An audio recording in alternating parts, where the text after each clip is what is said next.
Welcome everyone to Nobanu Earth Weekend or the new festival 2022. We're very happy to have you join us today for this particular session called It's Only Natural, All Things Local, Sustainable, Green.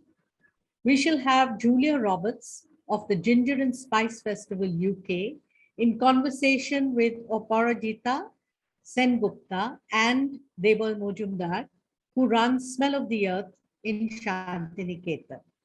This session is co-presented with the Ginger and Spice Festival UK. Julia Roberts is founder and creative director of the award-winning UK-based Ginger and Spice Festival, an annual festival that explores the culinary heritage and history of Market Drayton, which is a rural market town in Shropshire, central England, a place where Robert Clive was born and which is known as the home of gingerbread. It also celebrates local artisans and their produce. Outside her work as a creative communications consultant for several brands, Julia is passionately interested in how cross-cultural influences from the past have shaped what we eat and drink today, and in exploring cultural narratives through the arts, food, and literature. She will be in conversation today with a couple who have started a very innovative initiative in Santiniketan. Aparajita, Sengupta, and Debal Mazumder live and work on Smell of the Earth, a 2-acre natural farm near Santiniketan, where they grow almost all of the food that their family eats.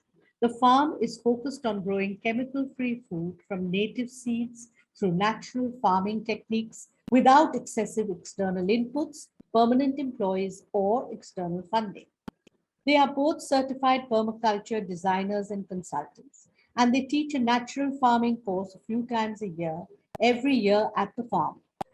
Before this, they set up a community-supported agriculture farm near Kolkata, which they ran as a small business growing vegetables for around 30 families. Aparajita went to Presidency College, Kolkata, and has a PhD in English literature from the University of Kentucky. She is currently on a Fulbright Academic and Professional Excellence Fellowship at the University of Kentucky, working on a book project on small farm-based businesses run by women. Debal graduated in engineering from Jadavpur University.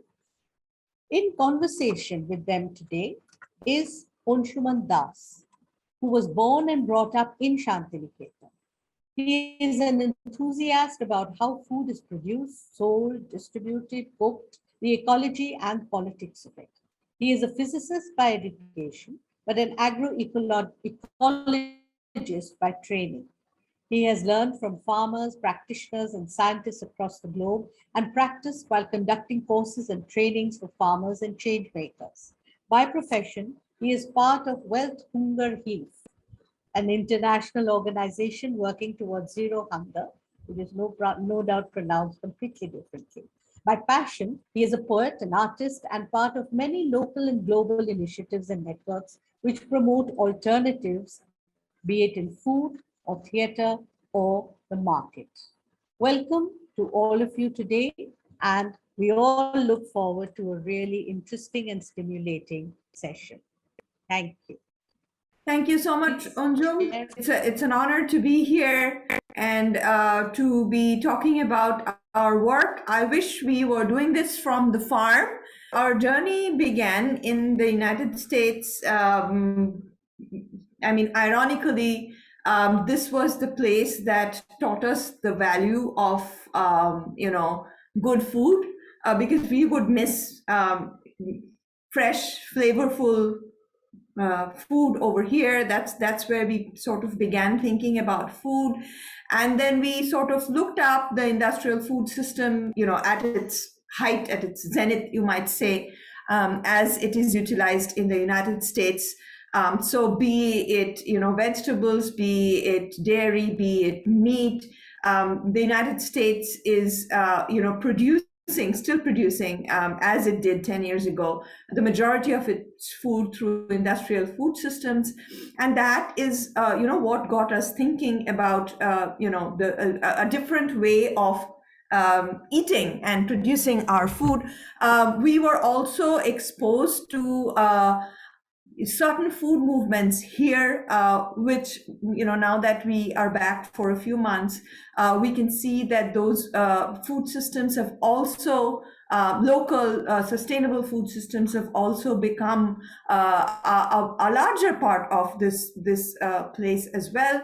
Although, compared to the industrial food systems, this is only a minuscule part that we are talking about. I'm trying to write this book on women farmers, both in India and the United States. And believe it or not, as I meet more and more people, I find that a lot of our problems are the same. And a lot of the solutions also seem to be lying in the same direction. So this is an approach that needs to be, taken up by people across the globe. It's not, of course, there are specificities to these problems, and of course, it is related to the place.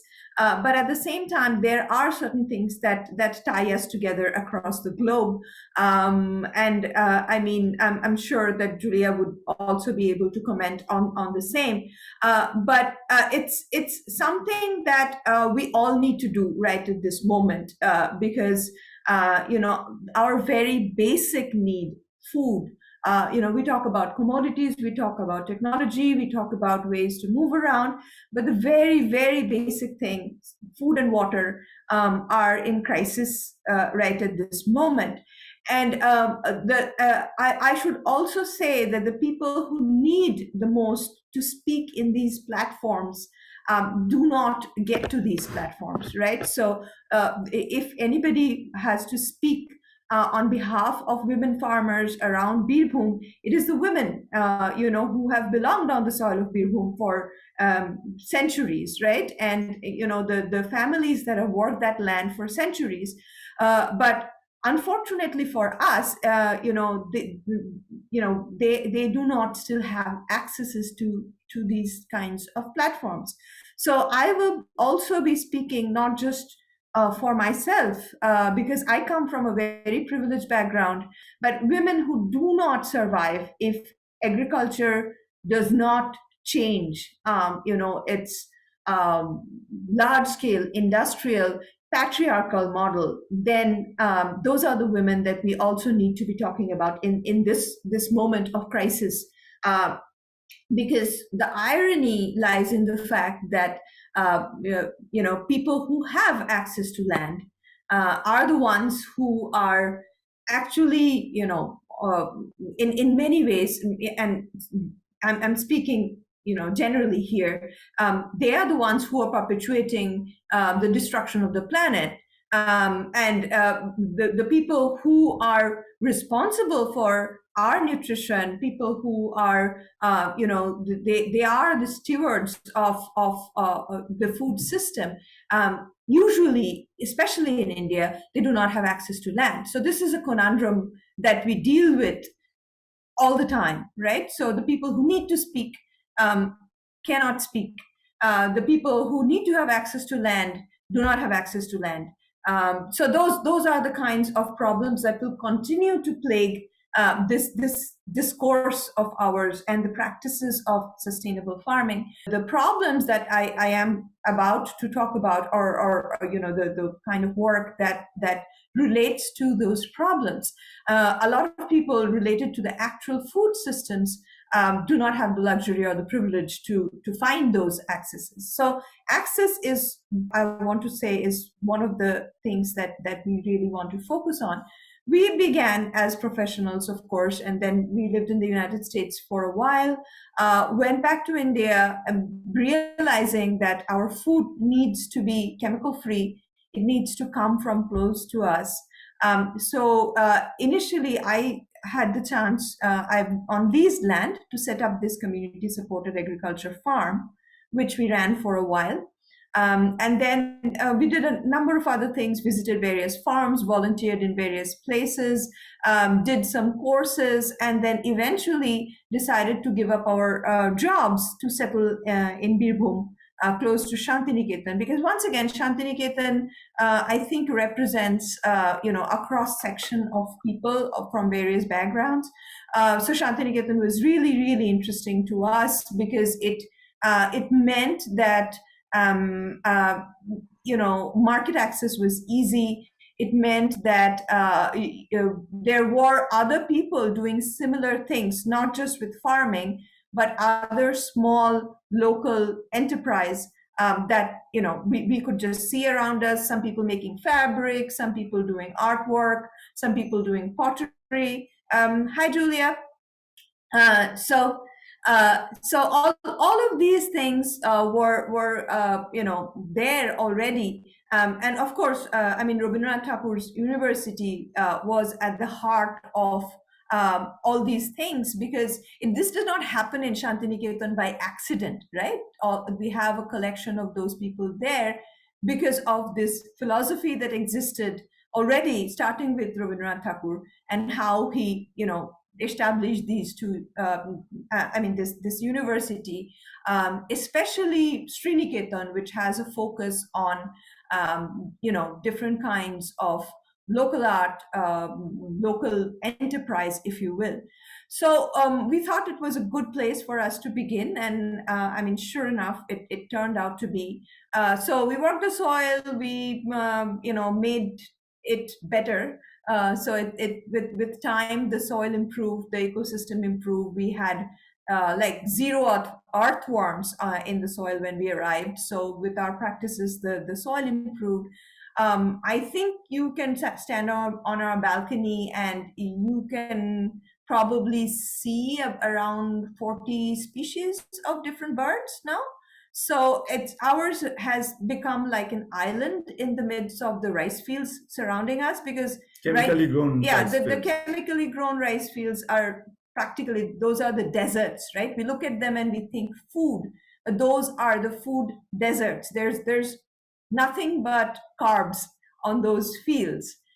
So our approach to growing food and agriculture also it has evolved with time, but from the very first day we were sure that this was going to be a diverse multi-cropping farm. And our first the first thing we needed was to feed ourselves, nourish our own bodies and minds, so that we could then offer whatever we had extra to somebody else. So we did not begin by thinking, let's produce this, this, and this. We began by thinking, how can we feed ourselves? How can all our food come from this farm?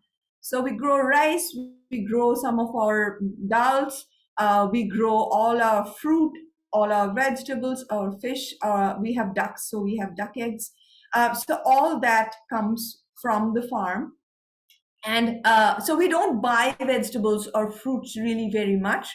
There are times when my parents feel that my daughter is missing out on apples, and they will bring her like some apples.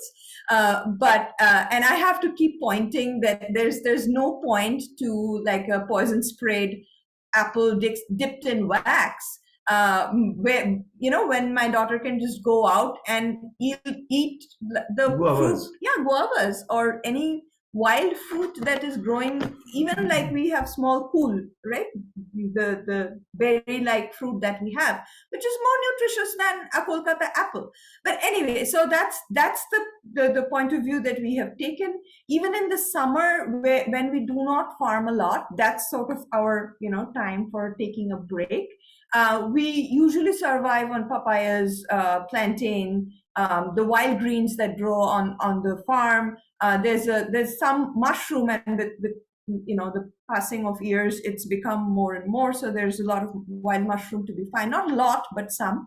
And so we try it, and fish and eggs. So we try and stick to that diet instead of trying to force the land to produce more and more. So that's more or less our model of farming. I think Debal might add a little bit about the way we do business and how that is also very And diversified. also, I want to add that when we talk about our current, mainstream food systems, we always know all the problems related to, health and food quality. But often we miss a major point, that is like ecological impact of our current food system. That's huge. And we are actually destroying our planet by doing the way we do agriculture now. The thing is that the chemicals that we are spraying, that is going to stay in our planet, right? All the pesticides, all the chemical fertilizers, and also all the groundwater that we are using currently, we are actually lowering, and year by year we are our groundwater table is gradually diminishing. So that sort of thing we have to keep in mind while doing farming. And also farming should be local, because when we talk about environment, we generally talk about planting trees, but we do not often think about like how many trucks every day get into Kolkata, and what is the pollution level that those trucks are increasing day by day.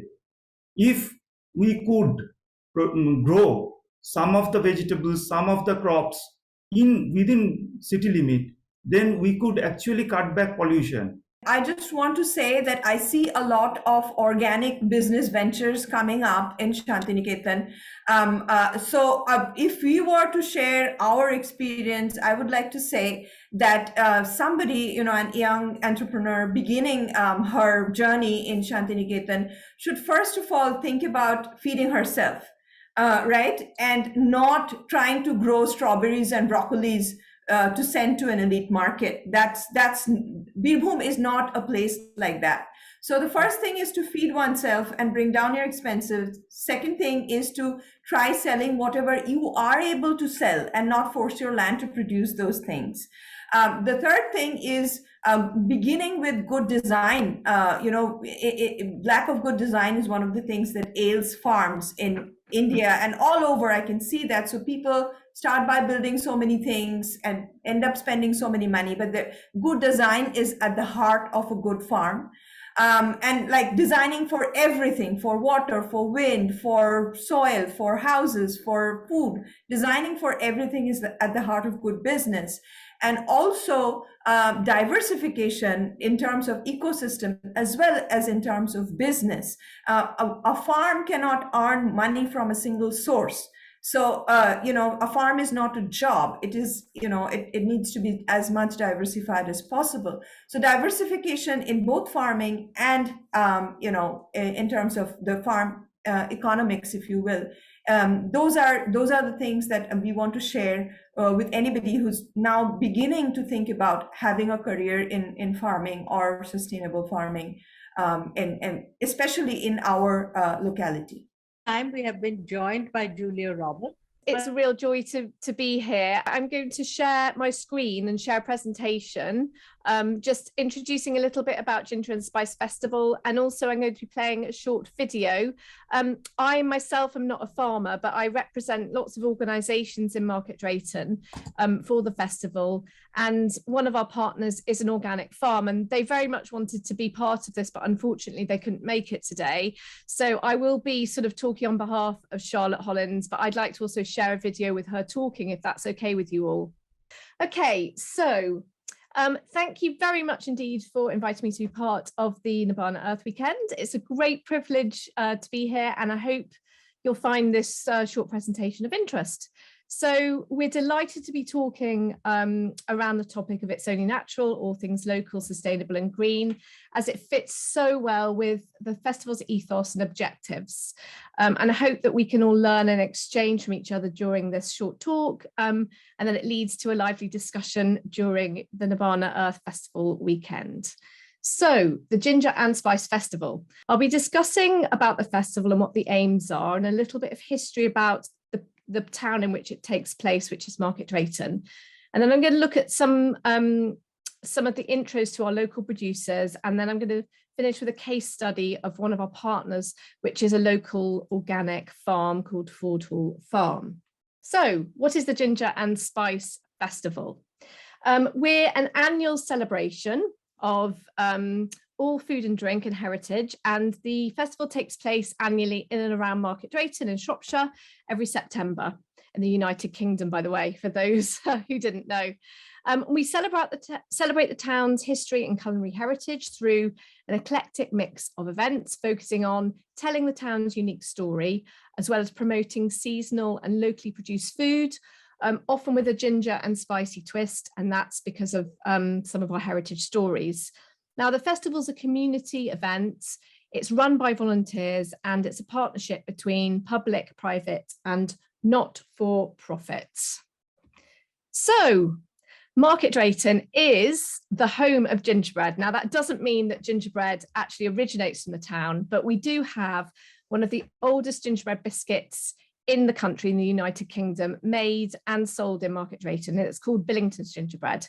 So the reason for starting the festival, one of the reasons, was to revive this story of Market Drayton being the home of gingerbread, because this story was getting lost. And so we initiated bringing everyone together to rediscover, explore and reconnect and celebrate this culinary and cultural heritage, as well as promoting and championing the town.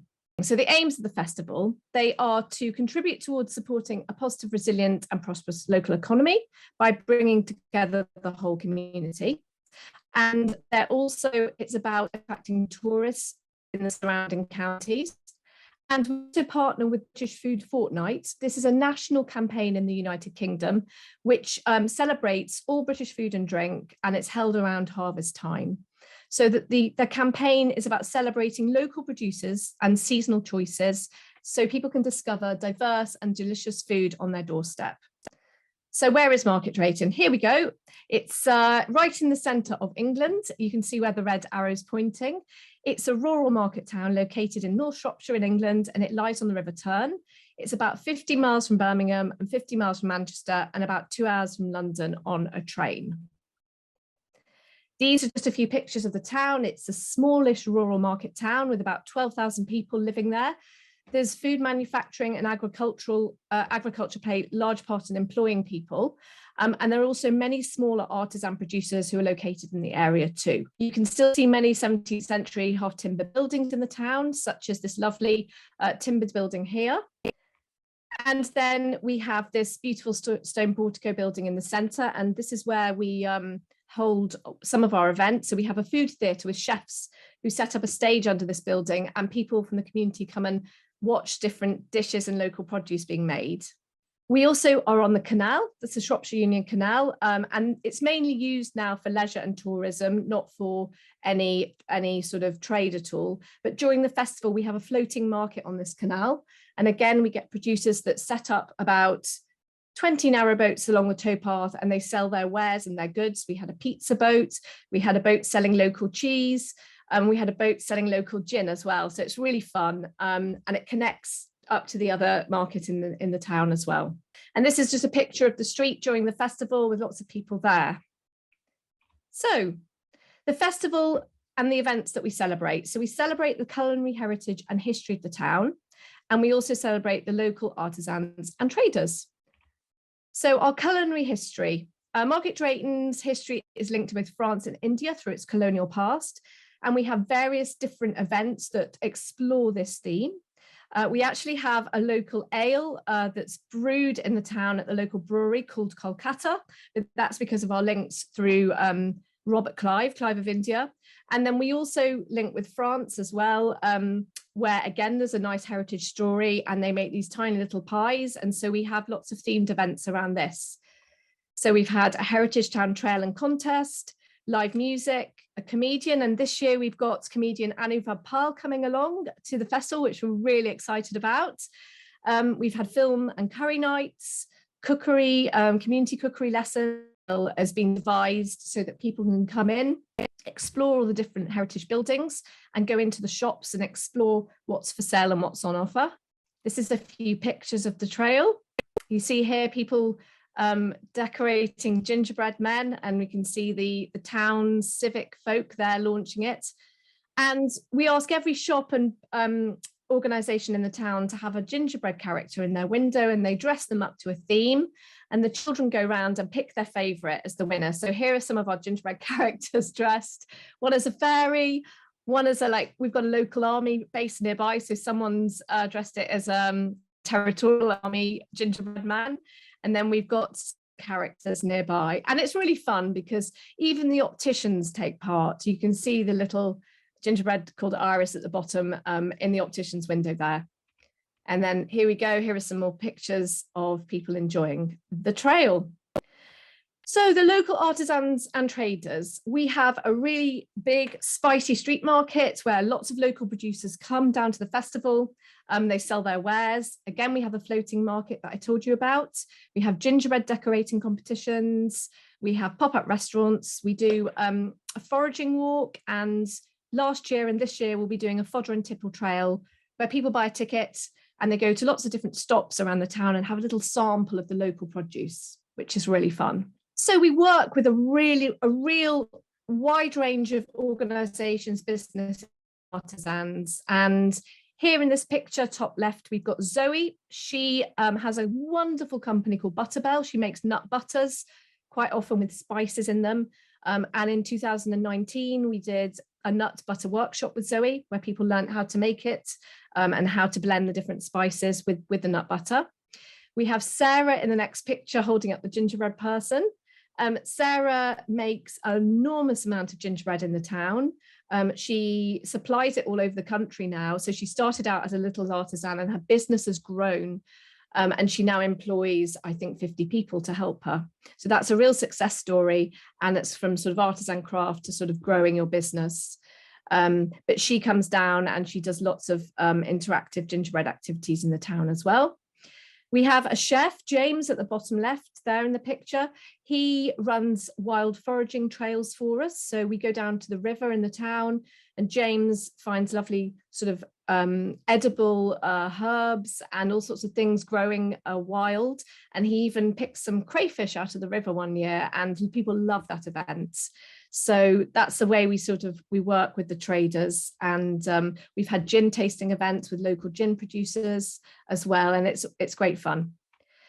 Now, we also support artisans by selling their goods online in our shop and hampers. Here are some of the local products. They're only products from Shropshire, some from Staffs and Cheshire, which are our neighbouring counties, but they're all made by artisans locally. And they're not really available in the big supermarkets, so they're quite special products. And we signpost also to the other outlets that sell these products, such as shops in the town.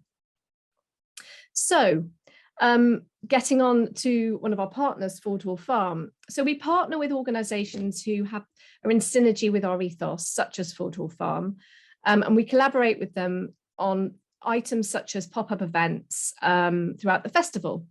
And at Fordhall Farm last year or the year before, I think it was actually, before the pandemic, we had an event with a chef.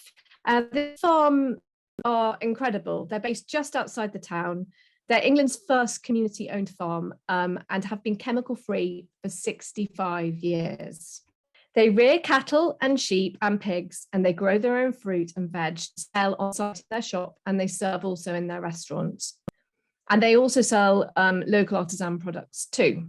But Fordhall Farm are more than just producers. They also allow the public to visit their farm, where there are trails and other activities, and where they show how small-scale farming is viable and sustainable as a way of life.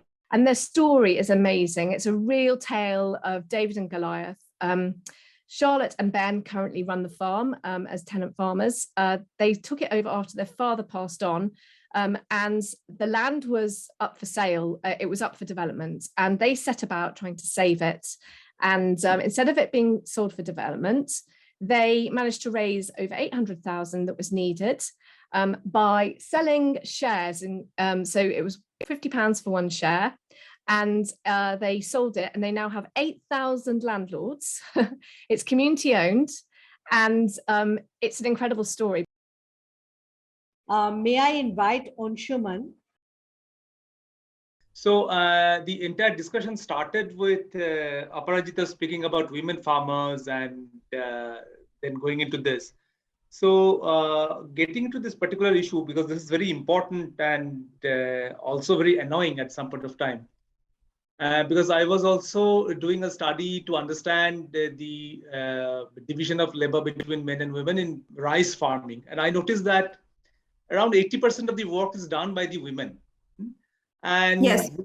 women are also kind of the knowledge keeper. So women keeps the seed, the livestock, poultry rearing, and all these are basically women's responsibility in the village. Yeah. So Aparajita, do you Yes. think any change is happening, because there is a lot more exposure in the village now? So is there any hope to balance it out? Okay. First of all, there is some. My initial training was to study post-colonialism, right? So I am extremely wary of coming into a space colonially and putting in our ideas into that space. I will always be an outsider in the village. And I do not say this with sadness. I say it to understand my position when I come in and speak to women in the village. Unfortunately, if you talk about like technology in the village now, exposure in the village now, there's just been exposure to more screens, and that's about it. And I do not think that is helping farming or better farming practices in any way. Rice farming, if we were to talk about rice farming, in my mind, I am now differentiating between two kinds of farming. And this is not my language. This is Vandana Shiva's, that the monocrops that we see, the large field operations that we see are mostly, they are envisioned and run by men. Women might have been appropriated to work in those areas, but that is not women's work. I think the only hope lies for us when we really explore women's work, the work that women can do without asking for a lot of money, without asking for a lot of other kinds of support that they don't have. So like vegetable gardening is something that I really would put my hopes on. So homesteading, all the houses in the village have a little bit of land surrounding them.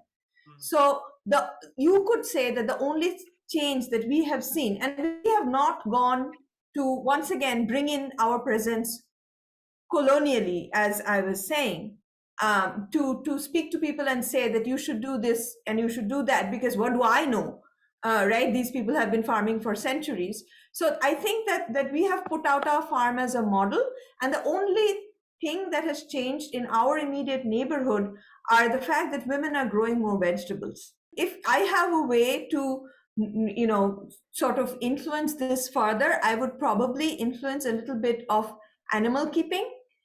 So there are goats and sheep in the village that could be, a way to generate income and to provide better nutrition, better management of meat sources in the village, because we are traditionally meat eating, and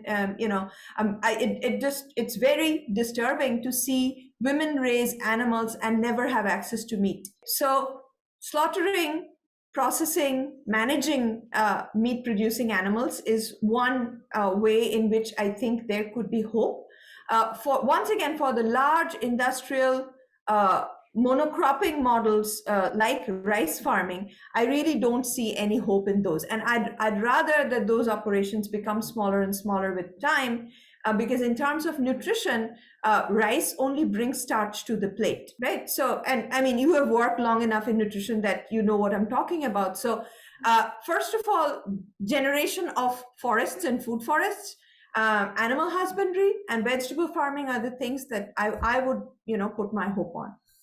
That will also one way help the improvement of the nutrition status as well, because which is yes, of course, because meals in my neighborhood are rice and potato, rice and potato, rice and potato, right? So in certain part of Bengal, like Bardhaman, it's basically twice rice after rice.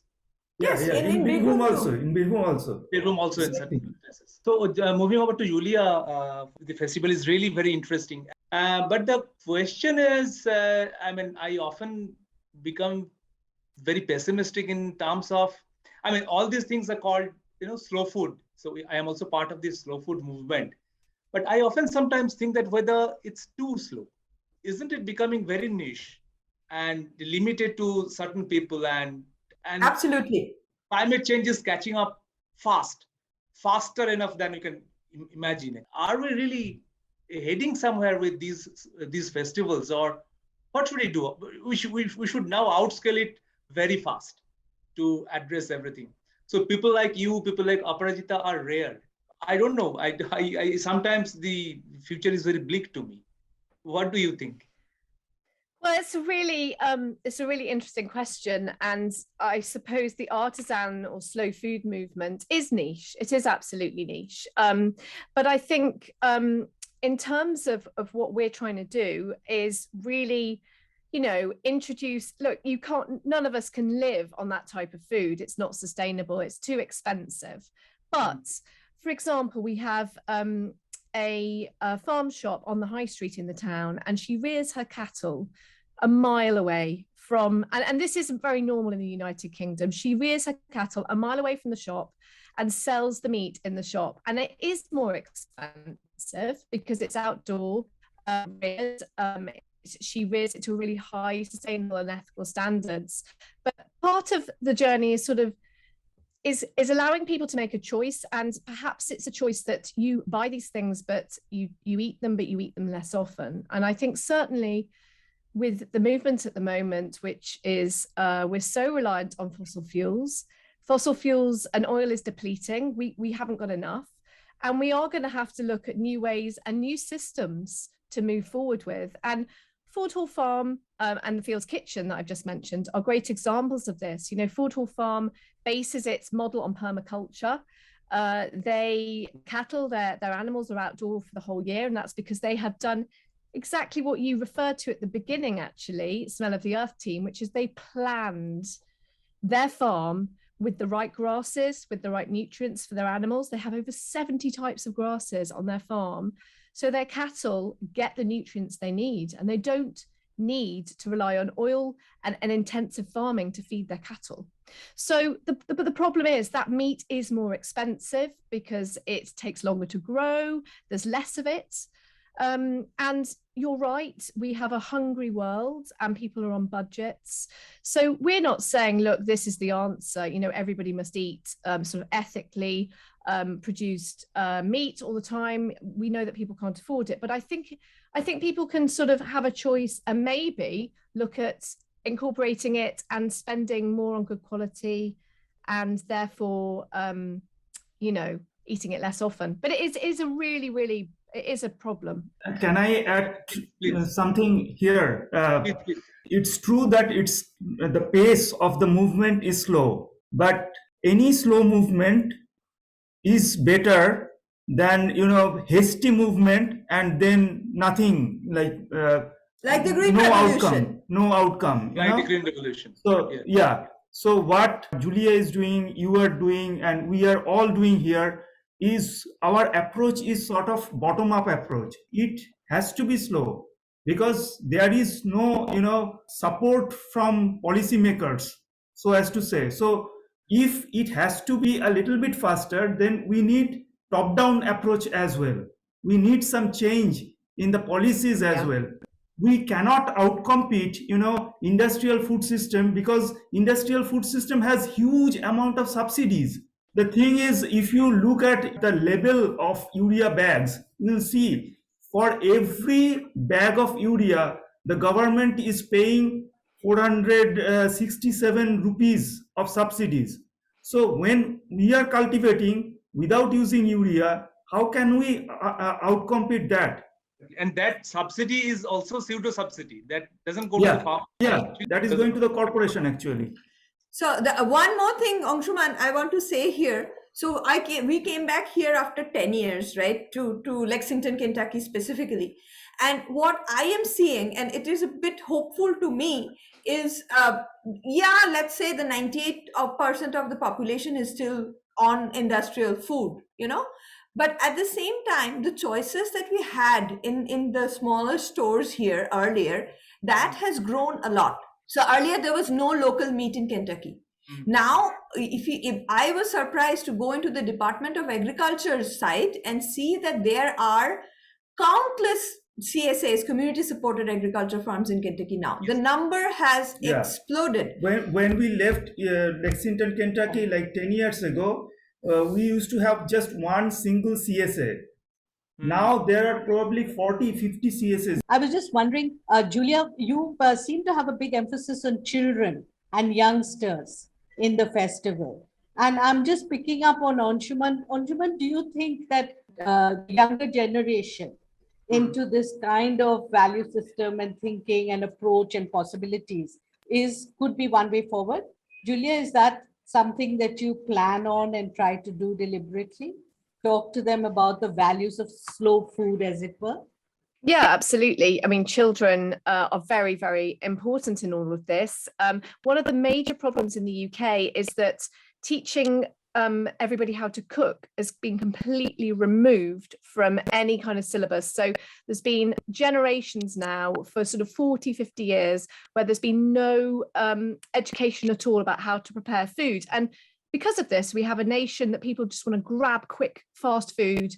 They don't know that if you sort of cook a chicken, that you can use it for an entire week, that you can use every part of it. And part of what we do is we have cookery school for children at the festival, and we show like ways you can prepare, you know, vegetables that are in season. And yes, we're only doing this once a year at the festival, but we feel it's really important to be showing the opportunities and teaching. And I think children are really key to that, and getting them excited about fresh vegetables, you know, about local people that are making such great things on their doorstep, local cheesemakers, you know, fruits that are in season, like damsons are really popular in Shropshire. We've had lots of them. So getting them involved in that and making it fun. And I think they are the key. Absolutely. They're the future. Well, Anjum, thank you very much to you and the Nobanno Art Week. I hope you have a great festival. And we will look forward to coming physically and possibly participating in more events. We are looking forward to more farmers coming and settling in the Santiniketan area, doing more work, and possibly, you know, getting together in the future to do something like a farmers market. So looking forward to that, and thank you very much. Just to say a huge thank you for inviting me. It's a real privilege to be part of this discussion, and you know, wishing the festival all the success. And you know, likewise, we'd love to continue the dialogue and how we can like share and exchange ideas about different food systems and cultures and ways and means of sort of, you know, working towards a more sustainable and green planet. It's so urgent and it's so pressing, and you know, we need to work together as a globe and exchange ideas on how, because it's never been more important than now. And so this kind of forum for exchanging ideas, and maybe we can visit each other's projects, would just be really wonderful. And I really and I'm going to get Charlotte to come on our next forum, because she is an absolute inspiration, what she's done. And she lives by her values in farming, and it's so tough, but she's done it. And if you ever get a chance, go and visit her website, see what they do. They're real role models for the farming world. Sure. Thank you. We will. Thank you. Thank you very much, everyone. Variously, good evening, good morning, good night, good afternoon to all of you, wherever you are.